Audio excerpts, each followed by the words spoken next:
to click like, subscribe, the bell notification, and whatever else YouTube has you clicking on to support us. What's up, everyone? I'm the Kaiju no Kami from the Toku and Animation News Network with Cruellica Kain. And we are back with another Kaiju no Kami versus AI. What do we got today? So we're actually going to be talking about music, and before we get into a lot of the videos on music, I first want to use AI to teach you about some music and see how much you know, and I verified that is correct via AI. Sure. So do you know, in honor of the month that we're in, who were the originators of rock and roll music? The guys that Elvis took inspiration from. Thank you. So I don't know their names offhand. that is certainly fine. That is why I took advantage of AI to help me compile that list. So we're going to be quick. It's going to be a little bit of a shorter video, but in honor of Black History Month, I wanted to highlight some of the originators of rock and roll music, specifically the people that should have been credited for rock and roll music, but were not until significant decades later, even though they're quite well known and popular. And I have to say, having been raised by the most racist human being ever, he still taught me about this music, which was the biggest hypocrisy ever, but it gave me a lot of love for music and the importance of it. And I took from it learning how to respect and represent it. So I'm going to ask you, of these 5 originators, the pioneers, how many that you know. And before I talk about what they've done, I just want to know, have you ever heard of these artists? Sister Rosetta Tharpe? Nope. Chuck Berry? Yes. Little Richard? I think so. Fats Domino? Yes. Bo Diddley? No. Diddley squat. So, Fats Domino was the black dude that, because you used him in your in my JoJo's panel. Yes. And someone else talked about him way back a long time ago. So, Fats Domino is probably, of this list of 5, one of my favorites. Now, one person I'm a little disappointed that wasn't on this list from AI. Have you ever heard of this artist, B.B. King? Yes. Because he was the dude that had the thick lips.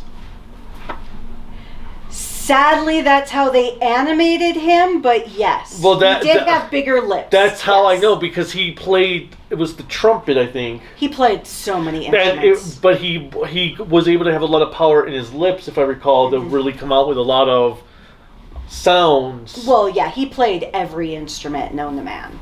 So, Sister Rosetta Tharpe, I don't know a lot about her, but she is considered, truthfully, the godmother of rock and roll. She blended gospel with electronic guitar, which was something unheard of, especially because it was done by a woman. And she doesn't get the credit for anything. And a lot of the songs that she did that are most notable, and I definitely recommend checking them out, is Strange Things Happening Every Day and Up Above My Head. She is one of the first artists to play rock-style guitar licks that we hear today. Second is Chuck Berry, who is truthfully the father of rock and roll. He has inspired so many musicians these days. He is the direct influence for the Beatles. You should have heard of them. The Rolling Stones. And one of the greatest guitarists of all time, who died way too young, Hendrix. Jimi Hendrix. He sang songs that you probably heard other people sing as well. One of most notably is Johnny Be Good. I don't know if you've ever heard that song. You really need to, and I'll have to play it for you. And he also played a song called Maybelline.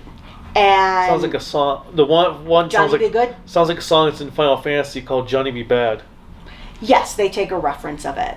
And he defined really what the sound is, and he also defined the showmanship that we see in a lot of rock bands, where you have that stylized, you have that presence and presentation. A lot of what you like in music when you enjoy a lot of those big, glitzy type of set pieces for music.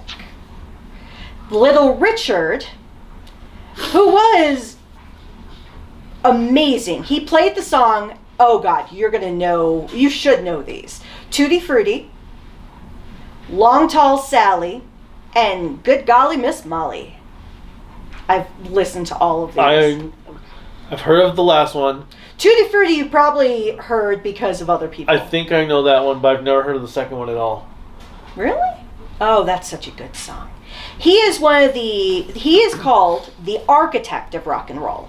So he took more of it. So where Rosetta created a lot of the inspirations for it, that Chuck Berry stepped forward and created the showmanship and sound, Little Richard, and we've seen the Dave Chappelle show, he picked on Little Richard a lot. Because Little Richard was always incredibly flamboyant, and he loved putting piano and these really big musicalities into any of his pieces. And he had falsetto screams, so like high-pitched screaming or high-pitched sounds to his voice. So he did ranges that were not commonly known for a lot of musicians at that time. And he also helped inspire a lot of musicians to take on that androgynous appearance. So being comfortable with that feminine and masculine, which was so challenging for a lot of people at the time, because even in the 50s and 60s, heterosexual norms were very, very difficult to break out of. And he inspired musicians like Prince, Elton John, David Bowie, a lot of David Bowie's Ziggy Stardust era, where he has like the weird hairstyles and makeup. Even Queen take inspiration from Little Richard. Fats Domino sold over 65 million records in his life. He is the smooth voice. He has that way of making anything he sings sound so welcoming. Like the song Ain't It a Shame that I played during the JoJo's panel, and then Blueberry Hill's another one. He really inspired Elvis as well as Paul McCartney. And the last one is Bo Diddley. He invented the beat. You know that rhythm that you tend to hear in the bass guitars for all rock sounds, where it helps to elevate the electric guitars? Think of Revice's song. How you have like that element of electric guitar, which, synth pop. You know what synth is? Like Daft Punk. Yes. So that is that rhythmic beat that you get from the guitar. They use machines for it or keyboards, but he developed the beat to help elevate a lot of the music so you could dance to it. He really helped create dance music, where it's not just you listen and headbang.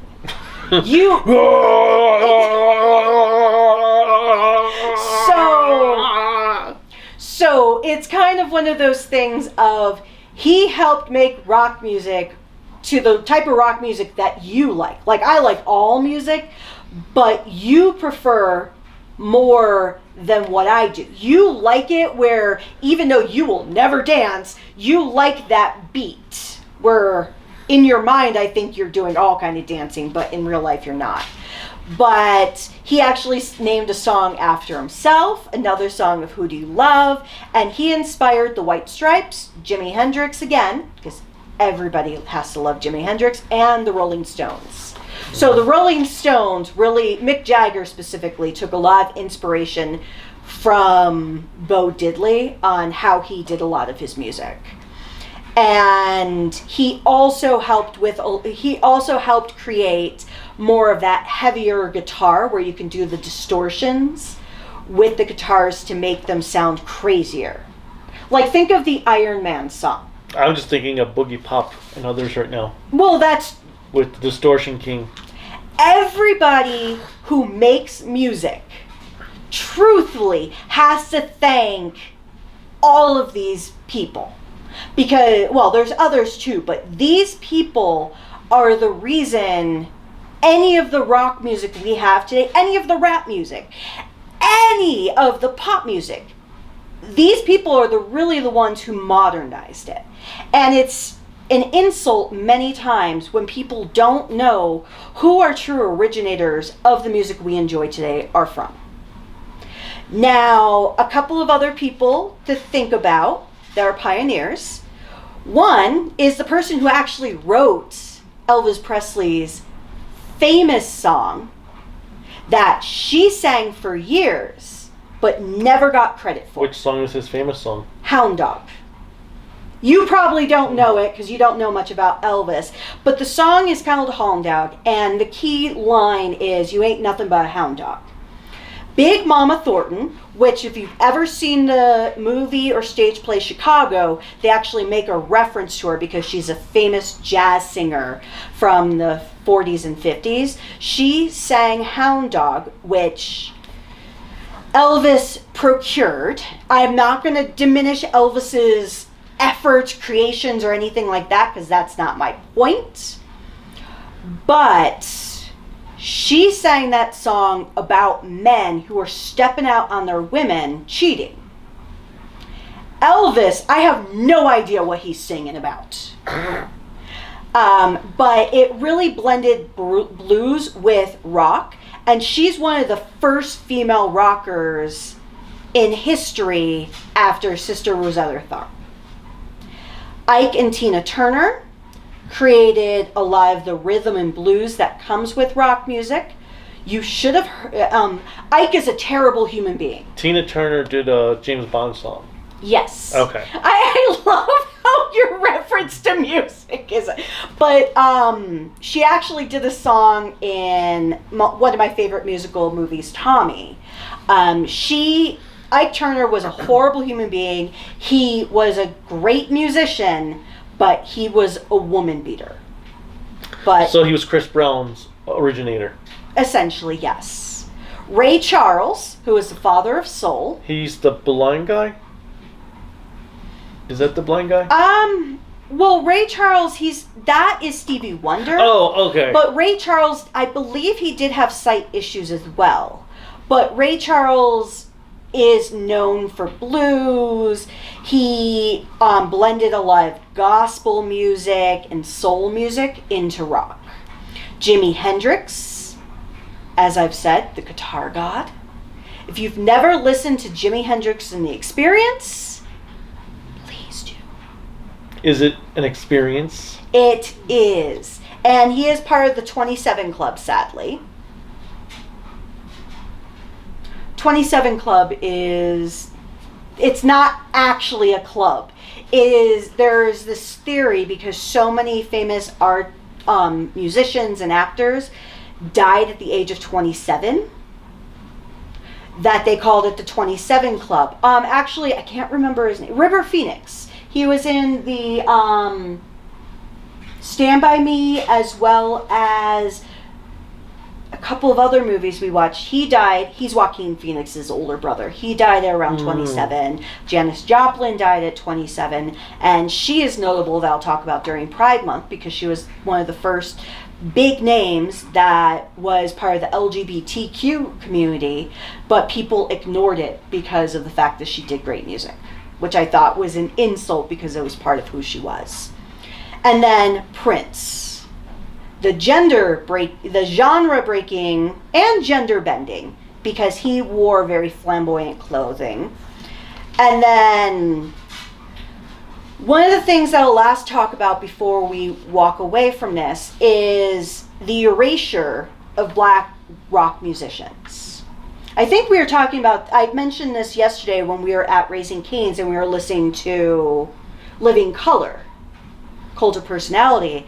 And one of the things that happened even back in the 80s and 90s is that there was this boundary line for so many years because you were raised, I'm almost done. You were raised with knowing about rock bands being predominantly white and rap and R&B being predominantly black. And it was insulting because there was this erasure where you didn't give as much prominence to musicians that were black, or even musicians who were white, going into genre-bending things.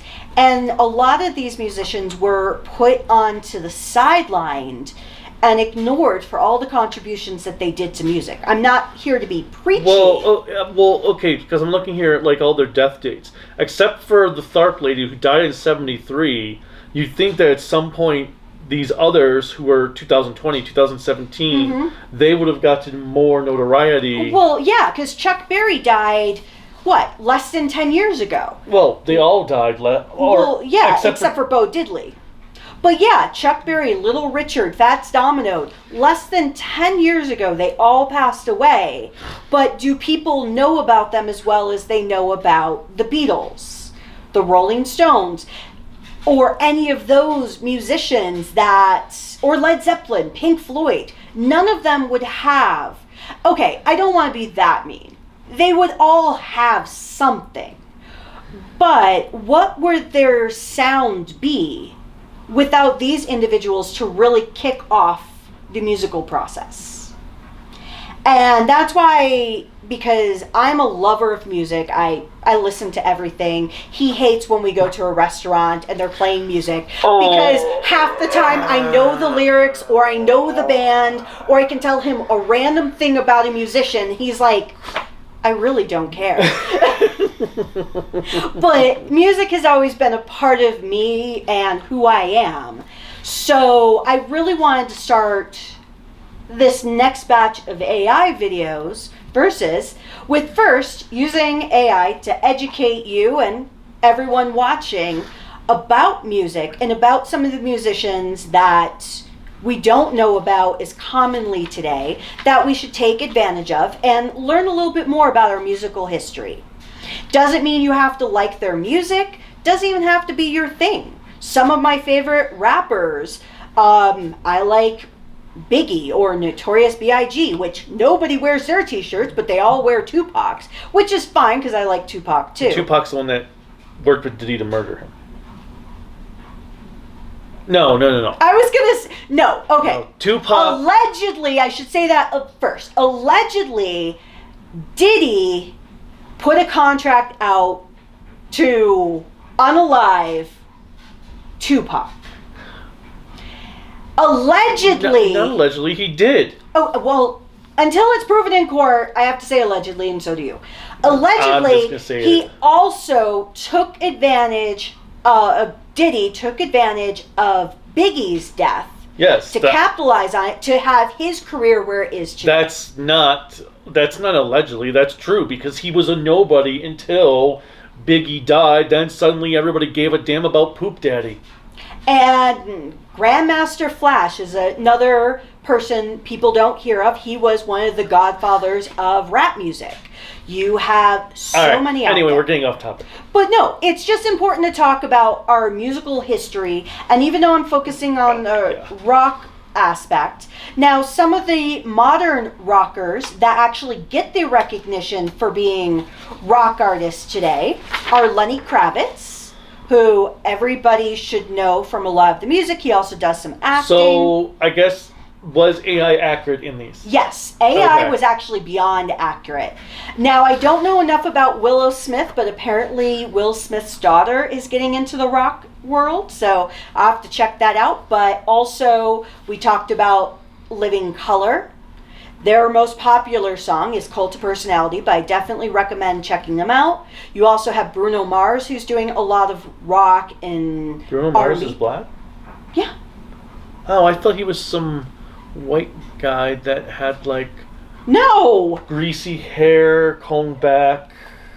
No, that sounds like super racist the way you said it. No, I must be thinking of a different guy then. No, Bruno Mars is I think he is a mix of Latino as well. Didn't he do that song that became Word Crimes from Weird Al? No! You're thinking of Robin Thicke. Oh, okay. Okay, no, he has greasy hair, Robin Thicke. That's why I was like, Bruno Mars doesn't have greasy hair.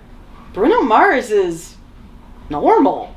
He actually just won a Grammy with Lady Gaga for Die With a Smile, which is a great song. But yeah, Bruno Mars is a great one. Anderson Paak, he does a lot of drum work, and so many other people out there. So definitely take this Black History Month and take every month to learn a little bit more about the Black artists out there. If I had a little bit more time, we would talk about a lot of the influential Black actors out there. But the reason I wanted to focus on music is, one, because I live for music, and two, our next video we're actually going to do AI, where it's going to go into the tokusatsu route, where you should know all the answers to. But this is just a great way to inspire and to use our platform as white people to take that privilege and help people educate themselves to learn a little bit more about the world. Cool. And well, so have you guys heard of any of these people we talked about? Let us know in the comments. Click like, subscribe, bell notification, whatever else YouTube has you clicking on to support us. You can support us on Patreon on Bluesky at tokuaannetwork, Facebook, Instagram, Discord at Kaiju no Kami. The website is creativitybydesignllc.com. You can buy cool Kaiju no Kami merchandise at creativitybydesignllc.com/shop. There's a link in the description below. There's a GoFundMe to help the channel survive another 10 years. And that's all I think we've got. That is in the bag. So enjoy listening to music and enjoy people. And we'll see you soon. Till next time. Bye.